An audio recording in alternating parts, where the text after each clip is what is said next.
Here's what happened last time on the Incorrigible party. Now traveling with Captain Silas, the party limps their way off the frozen lake to the relative safety of forested cover. Still battling the winds and soon the darkness, a quick rest is necessary in Falzern's tiny hut. Now let's get back to the adventure. Hey, Falsey.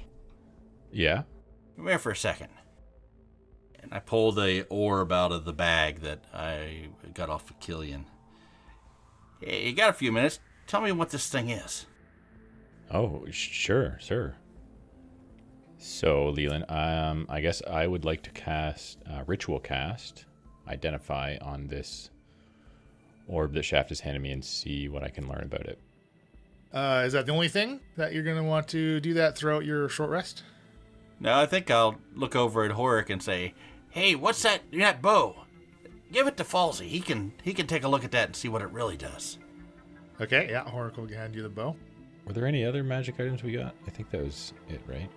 That we haven't identified? The rapier as well has yet to be identified. So there's three pieces. Who has the rapier? I don't think I do. It was on Killian, so you took everything from Killian's body. Okay, so it must be in the bag. Then we'll identify the rapier as well if we have the time. Okay, and yeah, I mean you do. Like the hut will be out for 8 hours regardless. You're gonna get your short rest in here. Everybody but Silas and who was it? I think it was Lance outside, right? Everybody but those two inside the hut.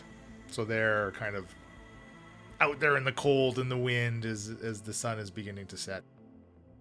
So first item is these orbs. They're called catching orbs. Only 3 of these orbs can exist on any plane at one time. Their user just uses the command word to activate them, and the orbs kind of float around the user at this distance of about 3 feet or so, and they absorb incoming spell levels, including AoE spells that happen around the user, like you witnessed when Killian was using them. You can split them up, right? So there's 3 of them. Like you could potentially give, 3 of you could have a single orb that you could be using. If you're using them in conjunction, they just will block stronger levels of spell or a higher amount of levels worth of spell. So if you're using 1, you can block up to 3 levels of spell. So whether that is 3 first level spell effects or 1, a 2 and a 1 or a 3, whatever combination it adds up to in a 24-hour period. 2 orbs will block up to a 6th, and all 3 will block up to 9 spell levels. Which of course Killian was utilizing all 3, and that was during that fight you had I think I had mentioned you needed a certain level of spell to overcome the effects of the orbs near the end of it, right? As what was happening to him was just the orbs were just deflecting all of it and soaking it in and leaving him undamaged. They do not require attunement, so once they're recharged at the end after a long rest, essentially, then you'll be able to deploy them and use them. Hork's bow, the Hunter's Eye bow. This is a +4 weapon. Dang. The wielder grants advantage on attack rolls with this weapon, and it does give them some spell casting abilities. You can cast a sorcery spell from any sorcerer's spell list.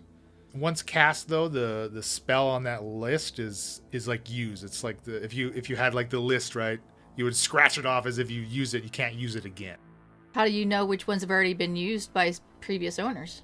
The real questions. Once you've attuned to this, it's going to be per user. Okay.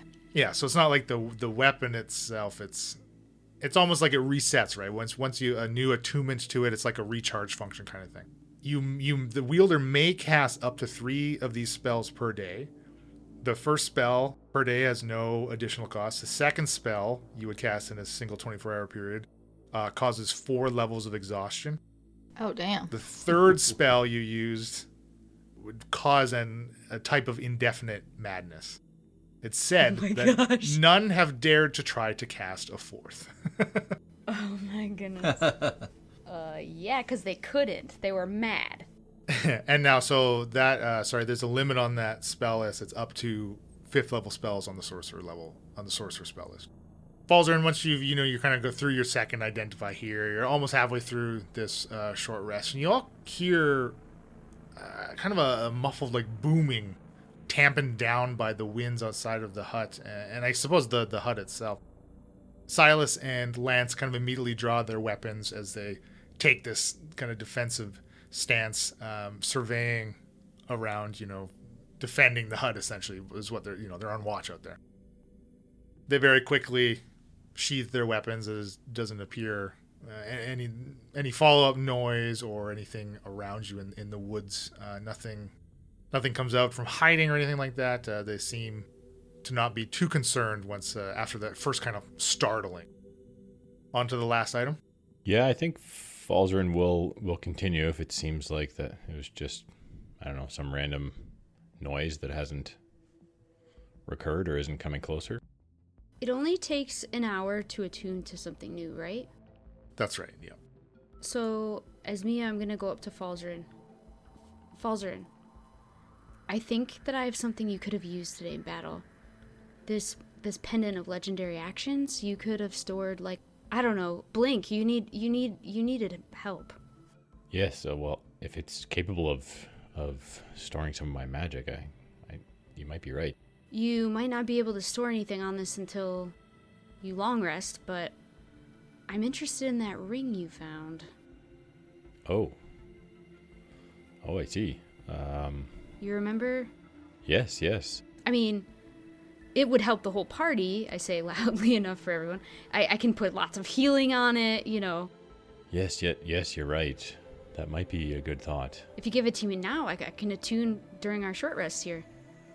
I'll give you the pendant. So just a trade? Yeah. I think they're both really powerful, and we're obviously on the same side here. I mean, we're linked, I think, at this point. I do think giving you more ability to heal the party would be beneficial, for sure. Tell me the first thing that comes to mind. Who is the enemy? The Niyogi? Yeah, do you still want to defeat the Niyogi? Yes. Okay. Why would I... You pause there for a second. You have me scared. I am intently watching this now. Well, to be fair, I think we're picking between multiple. I kind of like look around to the people who are on Koltice's side. I think there's, like we've said before, we're sort of picking the most poisonous poison. Are you able to tell us what happened when you died? Like, do you remember anything? It almost feels like I just lost time. It's hard to explain. It feels like... Could you tell you died? Nothingness. It didn't feel like dying. I don't know how to explain. I've never experienced anything like it. Yeah, well, I don't know. I feel like I healed and I picked people up and I just like... Oh, it wasn't enough. I don't want you to blame yourself for what happened. I am very much a big part of the blame. I don't know though. If it wasn't saving a spell slot to resurrect someone or revive you, like it could have been someone else going down. We all were down. Praise Thor, I was on my feet again. We could have all died. I think we were very fortunate that things went the way they did, to be honest. Okay, well, remind me what this ring does again, and then I'll just have him explain it to me. Yeah, so Falzarin's happy to bring it out and offer it to her in exchange for the pendant. Okay, so Mia, you wanna attune to this right now? Yes, please. Okay, so you were max on attunements, were you not, or did you have a free one? Are you dropping something?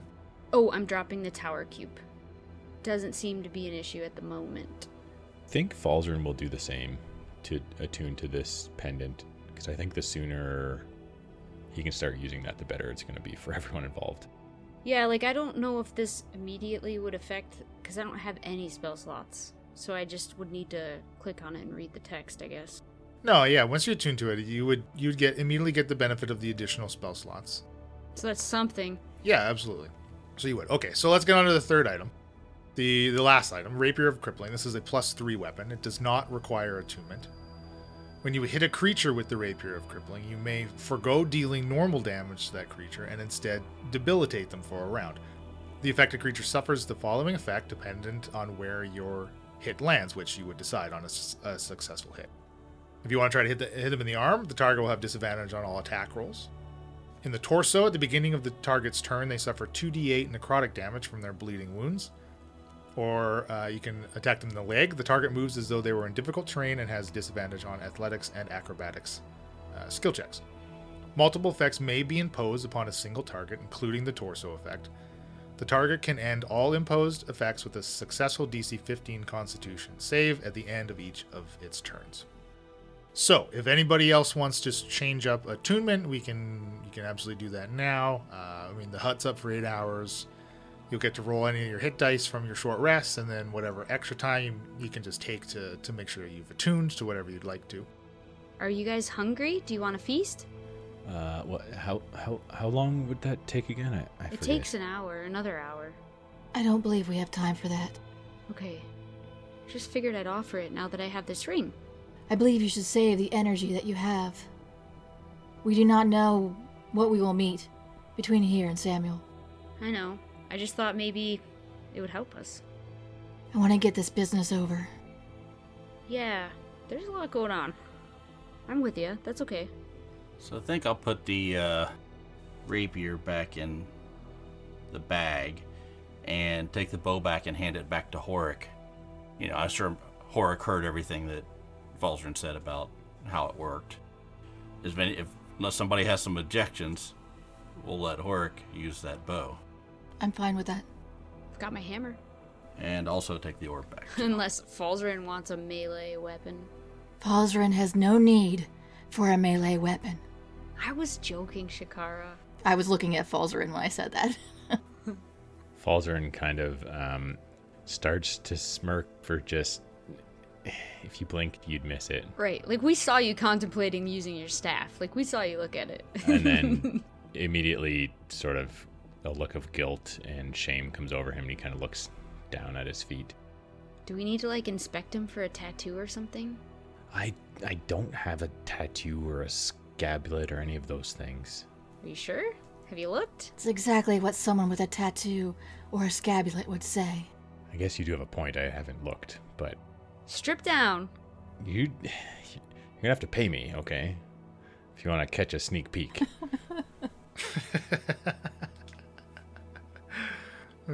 Okay, so Shaver going to keep the orbs and all that stuff. No one else wants to change attunements to any of this new stuff. No. And so Horik will attune to the Hunter's Eye bow, and you all can roll any your hit dice that you have left, if any. I rolled all I had. Kind of getting nervous about seeing Samuel. So I guess we should take some time to talk to Thuft here and get a little bit more information. Okay, even after our hour's up? Well, if you want to do it in the hut, that's fine. If you want to do it as you continue after you've attuned and short rested, that's also fine. Yeah, I think we wait the hour. Everybody feeling good? Ready to head out? Yes. I'm feeling much better. Still feeling a bit weak and injured, but I can carry on. I'll be fine. Okay, sort of grab onto Horik's belt and pull myself up and sort of, stretch a little bit and go, all right, let's get heading back to see Sammy. Let's get this over with. Yes, I don't want him to try to locate the breastplate again. Where is it again? It's in the sack. Yeah, it's in your bag of holding, right? As long as it's in a bag. Not on someone or in their It's in hands. this bag. It's not leaving my side. Yeah, do not put that bag down, Shaft. So you all stepping out of the hut, and of course disappears once Falzarin leaves it himself, and as immediately stepping out of the comfort of it, that biting cold of the climate and the winds still ripping through the wooded area that you've taken refuge in, and Silas takes the lead to take you back to the camp as he has moved before, moving southwest. As those last dredges of sunlight, they disappear behind this circular formation, right, that the peaks form around this lower valley, relative to the mountains, I suppose, where that frozen lake lies. So even though the sun is still technically hasn't quite set, you're in the darkness just because of the surrounding terrain, right? You continue through the wooded area, kind of at the bottom of one of the smaller, one of the less than a mile high cluster of peaks that make up the Vorgag Mountains. You reach, after an hour or so of walking, you hit where that slope is at the lowest, and it begins to rise. It's like the low point between two of these peaks. You just kind of round it, right, and are able to look eastward, and just a wall of blue now in the dark, right? That same thing you witnessed when it first fired up after you had pretty much just gotten out of the area of its effect. Just, it's an illumination, but it's also looks like it has tangibility to it, like it would be something physical almost. And it's like it's like 3 miles from your position, essentially, from where it's, how far it's reached, and how basically the way you've backtracked almost. If you were to draw a plot of map of your route, it would be pretty zigzaggy, as you've taken like to the Basilisk village, a little further northwest to rest for the night, and then back south down to Horik's camp, and then back north up to free the orcs, right? Then across the lake. You're kind of traversing quite a circular route almost. So is there conversations that would be happening as you're traversing? Does that Yes. Yeah. Thuft, what can you tell me about the Neogi god? Oh, well, he's pretty nice to me. He treats me better than some of the other Neogis. What do you do for him? I'm his emissary. What does that mean? That means Sari. Saw that one coming. So you speak for him? Yeah. I mean, I talk to him. Does anybody else talk to him? No. That's why I thought the younger is special. You are very special. Yes. I can tell. You said you've seen his body. What do you mean by that? I mean, he's got a body. You have a body. I see your body too. Right. Is his body alive? It's made of things that were alive. And where's his body at? I told you, it's in the mountains. Don't you listen? Yeah. Yep. She forgets things easily and needs them spelled out more plainly. Is it hard to find, this body? I told you I know where it is. Yes, but could other people find it? Probably. I mean, it's in the caves. How many Neogi are in the cave? Lots. Way more than I count. What other kind of creatures are down there? Oh, geez, I don't know. Probably things that you haven't even heard of. Probably. Yeah. Well, what do those things look like? Some of them are pretty big, pretty scary. A lot of them have lots of legs, and some of them have wings. And most of them have teeth. Big teeth. So you say his body's made up of a bunch of stuff that used to be alive. Yeah. Do they add to him? Krakus likes to look a certain way, so we just make him how he wants him. Oh yeah. So I mean, you bring him more things to make him bigger. Well, I'm not the one that makes it. I just tell everybody else what to do, and then they do it. Oh, that sounds like a pretty good job. Oh, it's not a job. It's a life. Oh. And how long have you been living this life? Jeez, and he kind of taps his fingers, on one hand, and then moves to the second hand. Gosh, I don't know, at least 16 years. Does does he What? Krakasmaka? What? Don't stop. Don't say his, if you can't say his name properly, don't say it at all. Say it slow so I can try to get it right. Kaskaska. No, slower. That was slow. Kaskaska. Costco. Shh, don't let him hear you say it wrong. He'll kill you if you say it wrong. I'm trying my best to say it right. Is there something else we can call him? I'm not sure what he would like, but if it was me, you could say Your Highness, or your Lordship, maybe. I could see, maybe I can reach out to him again and see which one he'd like best. Does your lordship leave his cave in the mountains? I mean, he can do whatever he wants. I don't know.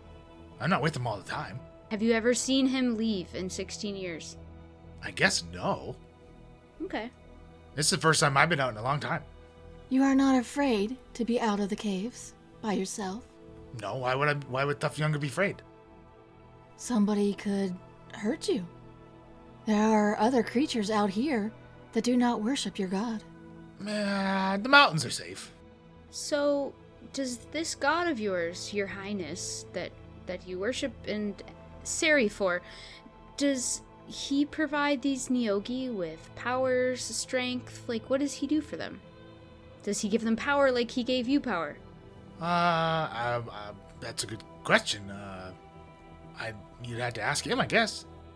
Tough the Younger have his own power, though. Would he want to talk to us? Oh, I bet he'd want to meet you now. Yeah, for sure. Would we have to come to him? I told you I could take you to him. We do have other things we need to see to first. I know, you already said that. It's so annoying. Yes, it is. You all repeat yourselves a lot. How far away is he from here, where we are right now? That's a good question. I know we can go in the caves. We can go there. The caves connect to where he's at. Oh, yeah. Is it in They the all connect. Vorgarag Mountains? Or different mountains, like you said? You're from different mountains, you said. Yeah. I'm from down further south. But he's up north in these mountains. Yes. Okay, I forgot. I have to spell things out for you. He's in the Muntons. The Montans. The yes. mountains. The Vorgarag Montans. That's right. Okay. You know, you're smarter than this one gives you credit for. Thanks. I didn't really like reading in school. I never learned to read. Oh. How can you spell? I told you I'm special. Okay. Alright. Maybe you need to talk to Samuel. He's our friend. You can talk to him when we get there, right? Tell him everything you just told us. I guess. Yeah. He might want to meet your god too. Right, guys? Yes, I believe Samuel will be very interested in what Thuff the Younger has to say. I think Samuel wants to meet... Kashkacha. Was I close? Just stop, please. So just call him your highness when we meet him? Yeah. Okay. What kind of things do you like to eat, Thuft? Well, in the caves, we've got lots of mushrooms, and there's lots of bugs, and that's about it, really. Mushrooms and bugs. Sounds delightful. Does it sound good to you, Falzarin? And I squint look at him should I trust this guy? I certainly don't like to eat bugs. I would guess mushrooms were made, I don't know. You could probably make some dishes with mushroom, maybe a shepherd's pie? Hey, Thuft. Thuff the You're Younger. saying you've been... sorry, excuse me. Your full title. No, I mean, that's my name. Thuff's my brother. I'm Thuff the Younger. Oh, Oh. we knew your brother. Nice guy. Why, you did? Yeah, Falzarin and I, we traveled with him for quite a while. Oh, I'm so sorry. Why? Because he's an idiot. I think you're selling him short. He was pretty useful. I have no idea where he's at now. I know he's no emissary. No.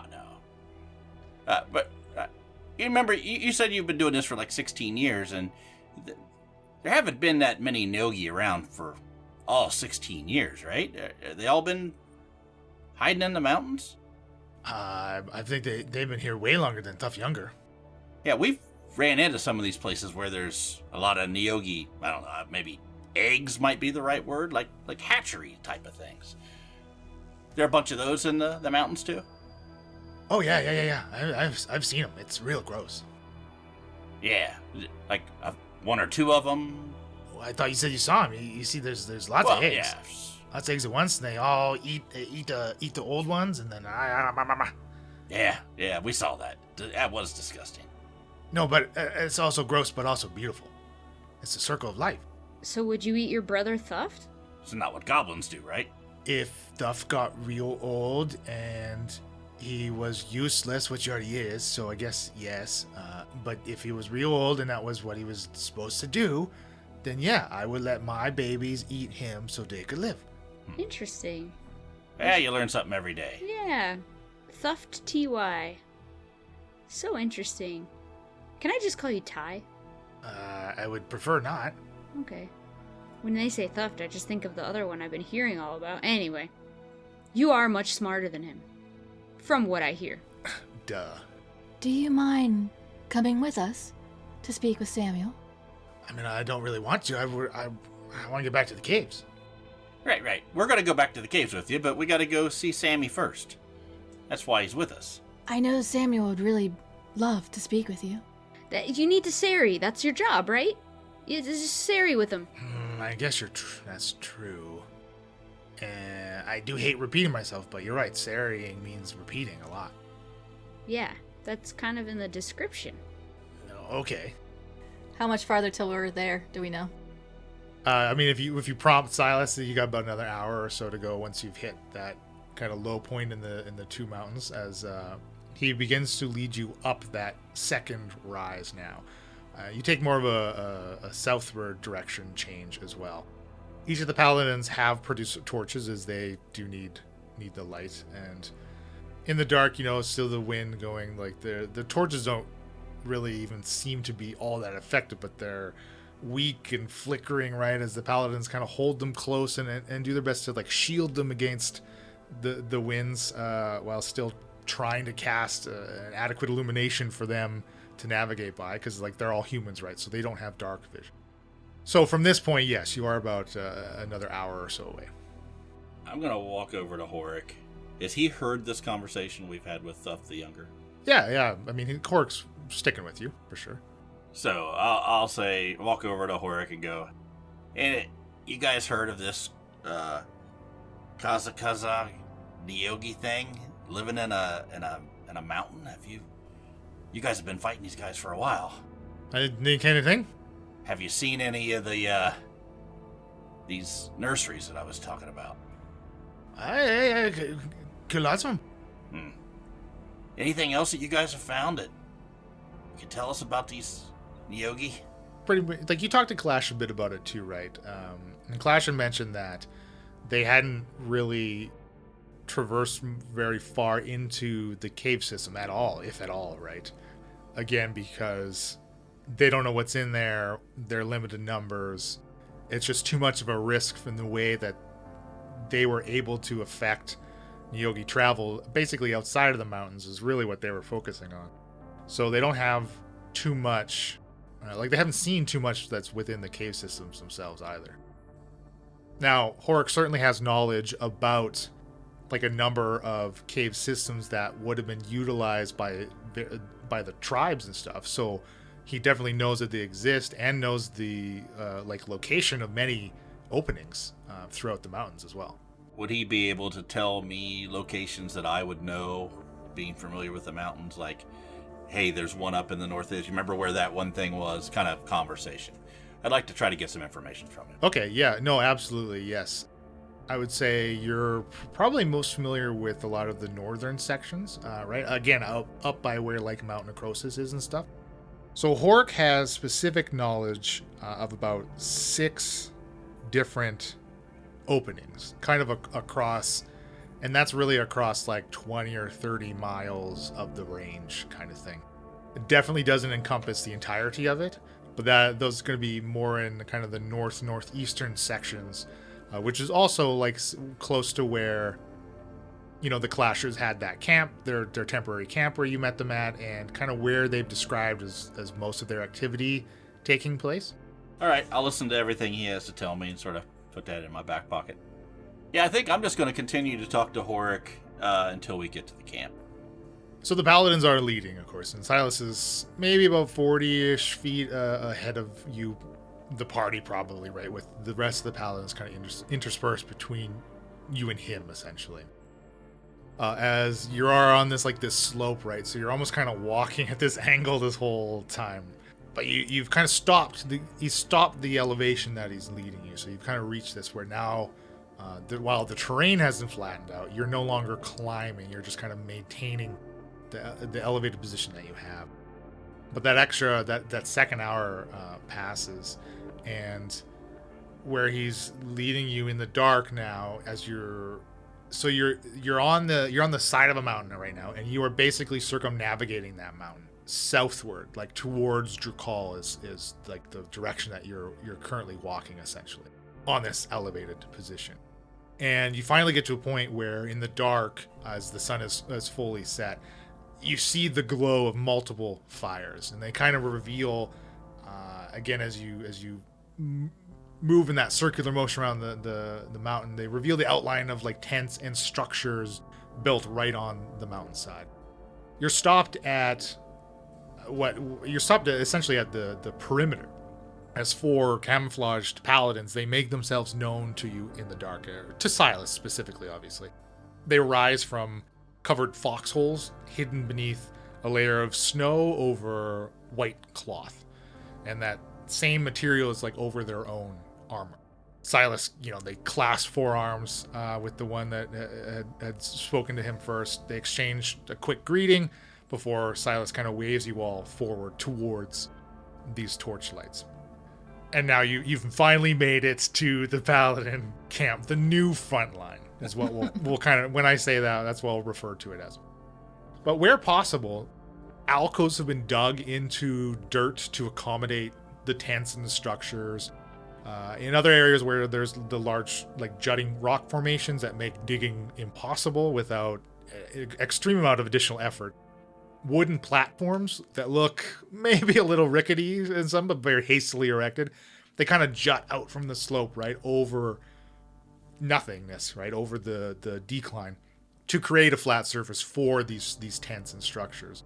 Now, kind of forced into disorder by this terrain, the new Frontline, unlike what was around the tower, they had the very uniform pathways laid out, and everything was pretty orderly.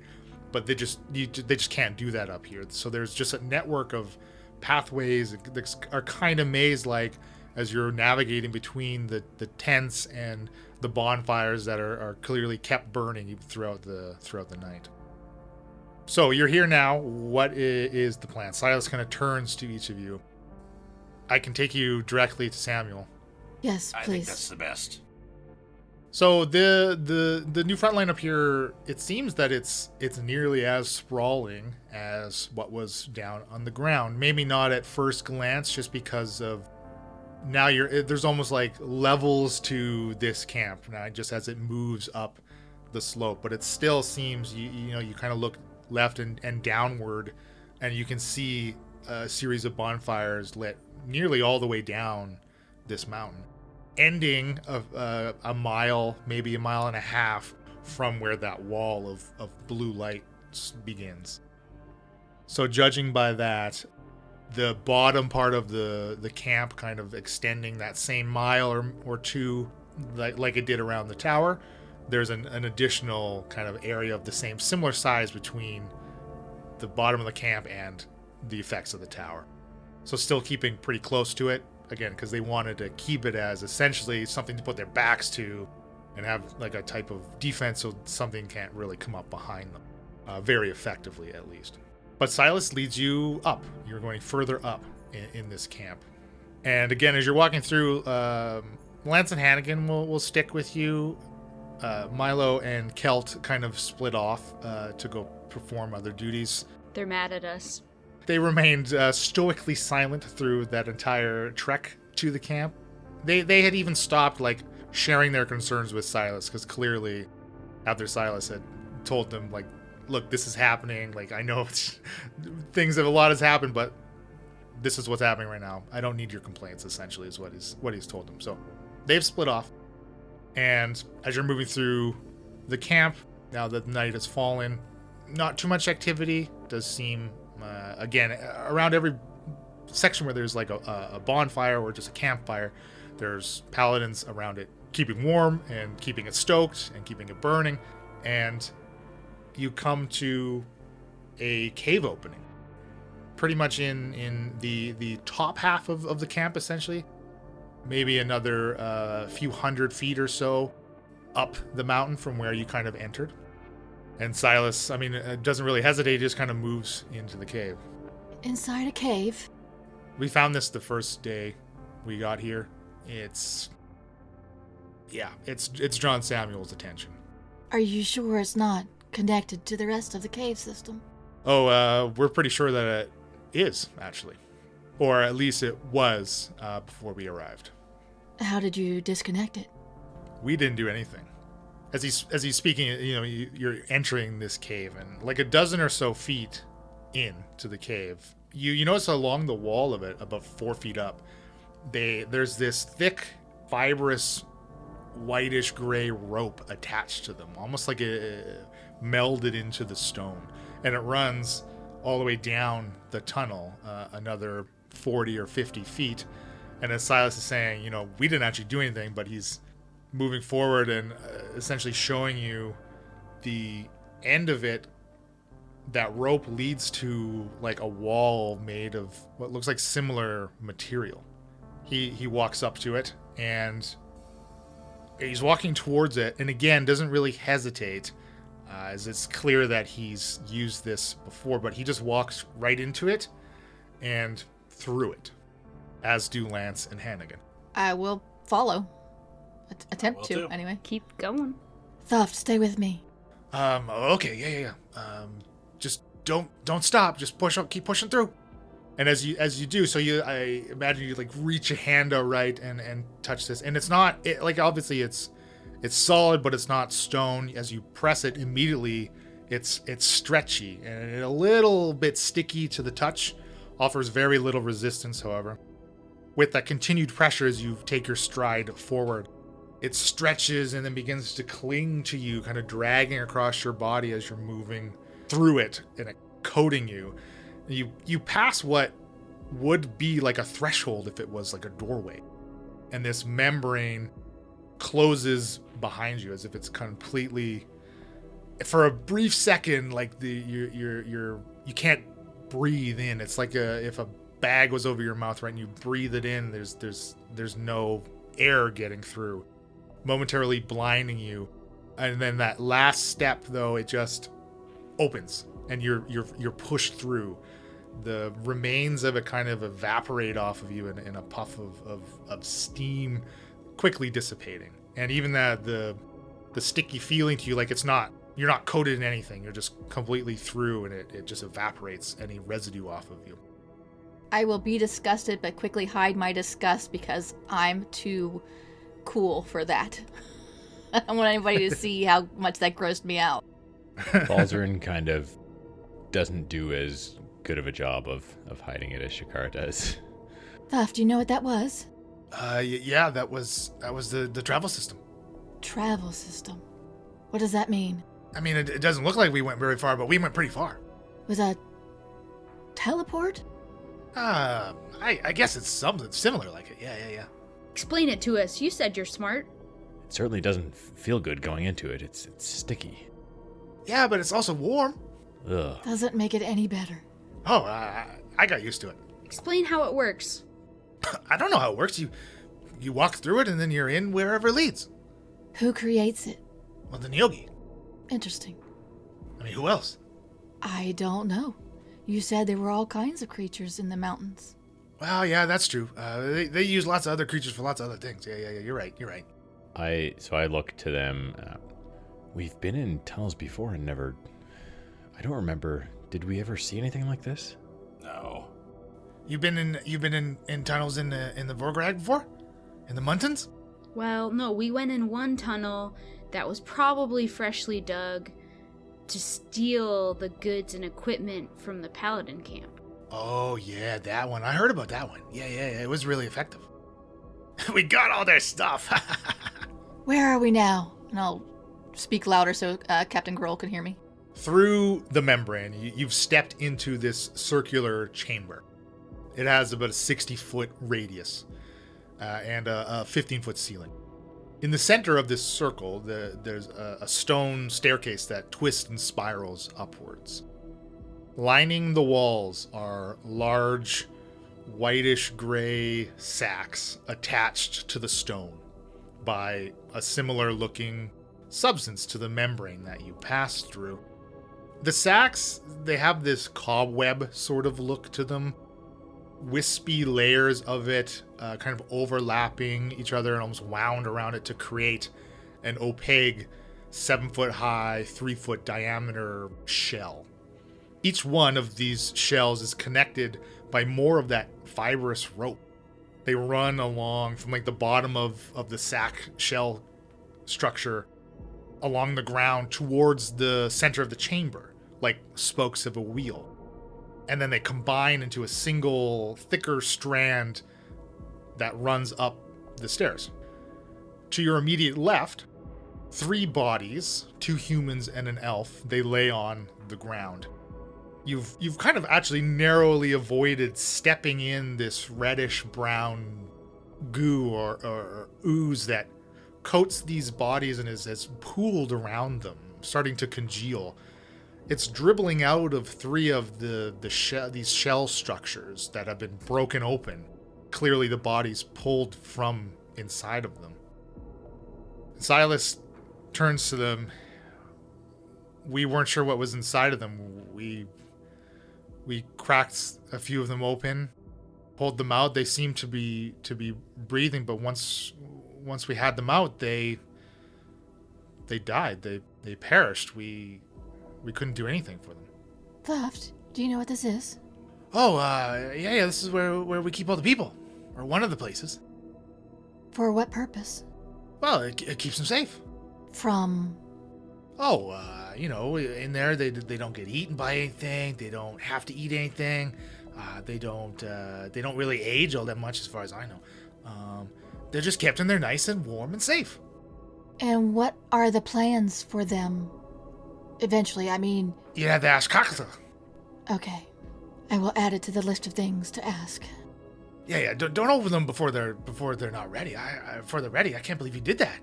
As Thuff the Younger turns to Silas. That was really dumb. How do we know when they are ready? Well, Kakata says that they are. And when they are ready and they come out, what do they look like? No, they don't come out. We just move them, and then we don't use that chamber anymore. Well, what do you mean by ready? What happens to them at... Look, I don't know everything, okay? I just Sari. Sari doesn't mean I know everything. I just know when one area is done, I tell some Neogis that Kraxala says, move these where they had to go, and then the Neogi move them, or the Umber Hulks or whatever, move them to wherever they need to go. So where do they go next? I don't know. Ask Kraxala. He said wherever they need to go. This isn't complicated. These things aren't complicated. It sounds like he just follows orders, and he doesn't know specific. No, I give lots of orders, okay? Sure. Look, I'm ordering you to stop talking to me. Oh? Mia does shut up. Falzarin kind of chuckles a little bit under his breath, but realizes that it slipped out and tries to hide it. Mia just wants to talk to Samuel without Thuft there before he meets Thuft. That's the plan here. Like, we just need to talk to Sammy, give him the breastplate, and be like, hey, here's the deal, without Thuft listening, and then, anyway. I just sort of look up at Horik after he says that, and I go, oh my god, I didn't know that would work.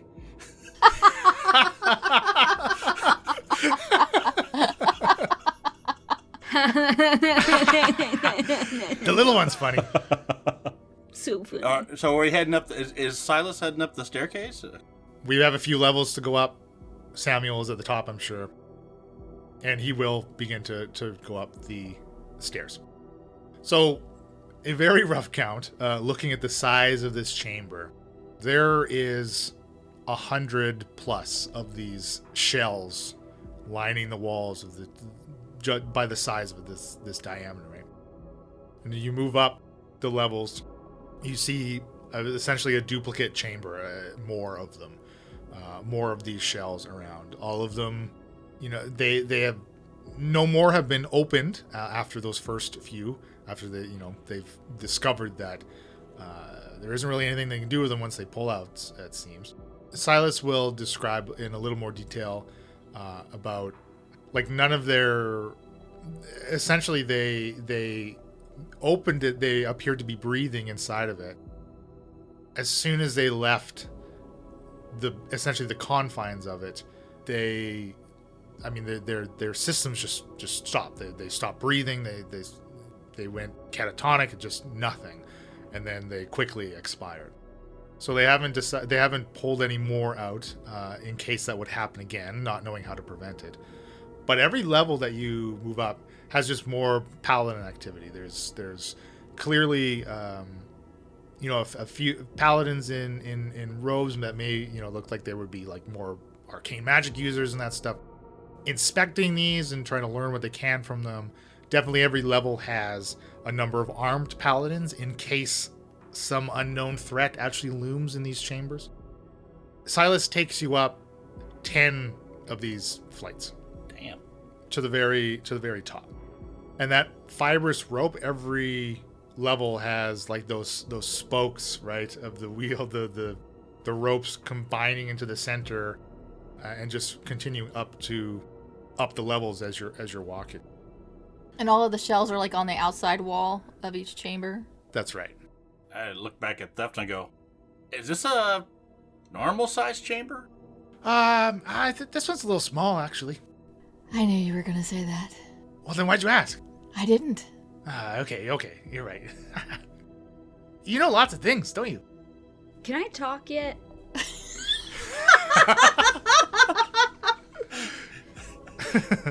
Depends on if you want to piss off the emissary.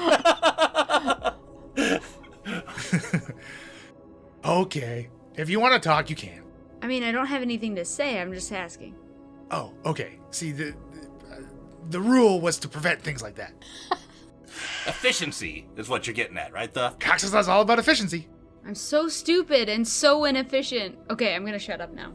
At the top level, you find another chamber, but this chamber has another membrane wall.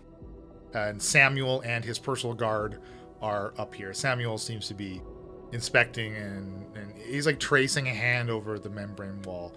And you see as he does, there's no give to this one. There's no it's all resistance. It's as if he's running his hand over like a stone wall.